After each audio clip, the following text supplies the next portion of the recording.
So I used to think that my problem was I needed more money. But the more I started to pay attention, the more I realized that income was not the actual issue, but it was my actual mindset around money that needed the work. I had to start noticing what I was buying, why I was buying it, and why I was so afraid to look at the numbers. So, in this video, I'm going to be sharing with you three money mindsets that have helped me stop asking where did the money go and start making more conscious decisions about my money.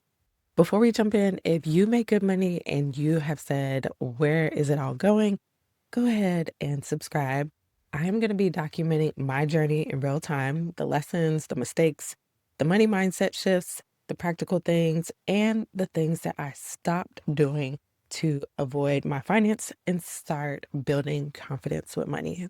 So if that sounds like something you need to, I would love to have you here. So go ahead and hit subscribe.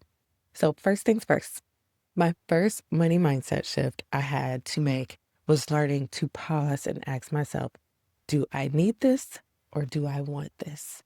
I have learned and come out of this matrix about the world that we live in, especially here in the US, that we live in a world where everybody is trying to sell us something. Advertisements, influencers, emails, sales, social media, stores, apps, you name it. Everything is designed to make us feel like we need to buy something right now. And if you're not paying attention, it's easy to confuse that desire with necessity. So I had to start slowing down and asking myself a few questions. Like, do I actually need this? Or do I want this because it supports my life? Or do I want this because someone has convinced me I should want it? Will this purchase actually matter to me tomorrow? And the big one is this aligned with the financial life that I say I want?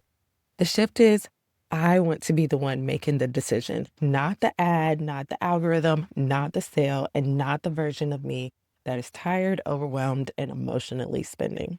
So when I started asking, do I need this or do I want this? I was able to slow down and make more conscious choices with my money. The second shift that I am changing is the thought and the phrase that I deserve it. Because I use that phrase to justify spending. I deserve this outfit. I deserve this bag. I deserve this dessert. I deserve this random thing in my Amazon cart. And listen, I'm not saying we don't deserve nice things because we do. And I most certainly do deserve a couple of nice things. But I had to realize that deserving something nice doesn't always mean spend money. Sometimes what I really deserved was rest or actually deserving some peace and quiet. I actually deserved a walk. And sometimes I deserve to close my laptop. Sometimes I deserve not to be rushed. I deserve to stop carrying everyone else's stress. And I definitely deserve to keep more money in my account and not create more stress for future me. And that was a huge shift because when I said I deserve it, I started asking, okay, what do I actually need right now? Do I need comfort? Do I need rest? Do I need fun? Do I need connection? Do I need a break? Or am I spending as a fast way to make myself feel better? So I still deserve nice things, but now I'm learning that peace, margin, and financial freedom are nice things too. Now, if you are already thinking about your own money a little bit different, go ahead and hit the like button. This lets me know that this honest conversation is helpful, and it also helps YouTube share this video with more women who may be making good money and still quietly feel behind. So the third shift and the last one is learning that numbers aren't scary and numbers aren't shameful. So for a long time, I avoided looking at my money because I didn't want to feel bad. I didn't want to see the credit card balance. I did not want to see what was left in savings. I did not want to look at my student loans. I did not want to face the gap between where I was and where I wanted to be. But avoiding the numbers didn't make them go away. So I just started looking at them every day. I would log into my Navy Federal account and I would just look at my balance. I would look at the debt. I would look at what was actually happening. And at first, I'll be honest, it was very uncomfortable. But the more I looked, the less scary it became. Eventually, those numbers just became numbers.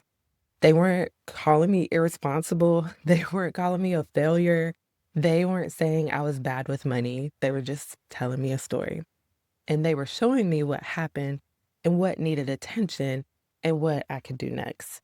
So the numbers are not a shame to me anymore. The numbers are actually guiding me. So these are the three mindset shifts that have helped me start making more progress. And just to recap, they are asking, do I need this or want this? And the second one is reframing, I deserve it. So it doesn't always mean spending money. And then lastly, looking at the numbers until they stop feeling scary and started feeling like information.